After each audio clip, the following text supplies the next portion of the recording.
This video will explain the grounds for opposing a trademark application under sections 59 and 61 of the Trademarks Act.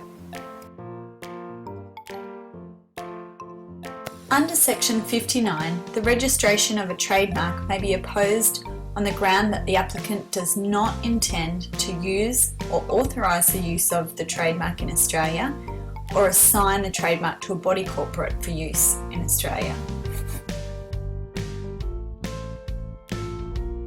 This is Tony. Tony has come up with a brilliant new logo to go with his company, the Food Channel Proprietary Limited. He can't wait to be rich and famous.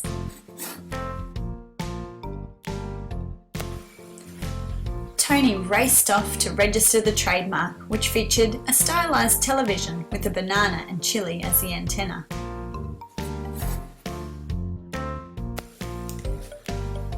Meet Greg.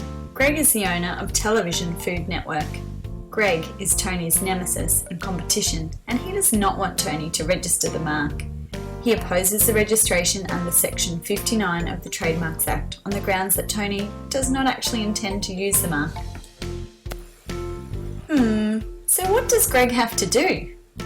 Well, there is a presumption that Tony intends to use the mark because he's registered it.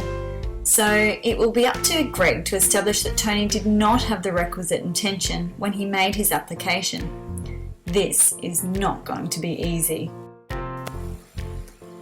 What's that, Greg? You've got an idea? You think you can prove Tony didn't intend to use the mark because he hasn't used it yet? I hate to be the one to break this to you, Greg, but according to the case of Aston and Harley, just because Tony hasn't used his mark yet, this is not sufficient proof to show that he does not intend to do so. The case of Phone Directories Company Australia Proprietary Limited and Telstra Corporations Limited established that in order to satisfy the requirement of intention, it does not need to be acted upon immediately. Okay, Greg, so Tony has just put a giant billboard on his office building with the logo on it. Maybe it's time you embrace some healthy competition. Trademark registration may also be opposed under section 61 of the Trademarks Act on the ground that the trademark contains a sign that is a geographical indication that the goods originated in a particular place, when in fact this is not the case.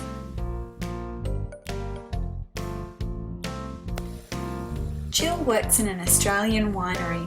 She's come up with a great new product and has created a label that states that the wine is a Bordeaux blend. Whoa, hang on a minute, Jill. Don't get too carried away. Bordeaux is a geographical indication and may only be used in respect of wine from the Bordeaux region of France. You won't be able to produce that wine label as it's likely to deceive or cause confusion. The opponent to the registration of the trademark would need to show the reputation of the sign is of some significance in that country. For example, it has been held that where a company had used the word Estival Paris in its mark for perfumes and cosmetics, the word Paris was so commonplace that it was almost devoid of meaning and it was not a sign recognised as an indicator of these types of products. So there you have it. A brief snapshot of how to oppose a trademark registration under sections 59 and 61 of the Trademarks Act. Created using Powtoon.